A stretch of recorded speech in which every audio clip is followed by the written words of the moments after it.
How to fix no signal issues in Realme C53 or C55. So watch this video carefully and follow every step as I'm showing in video, and don't forget to subscribe the channel. So let's start the video. First of all, open settings.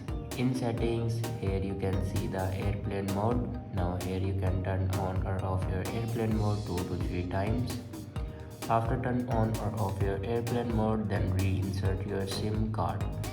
After reinsert your SIM card, then scroll down and click on system and update, and on top you can see the option software update. Now click on it, and here you can check your latest version will be updated or not. If it doesn't update to latest version, then update it to latest version.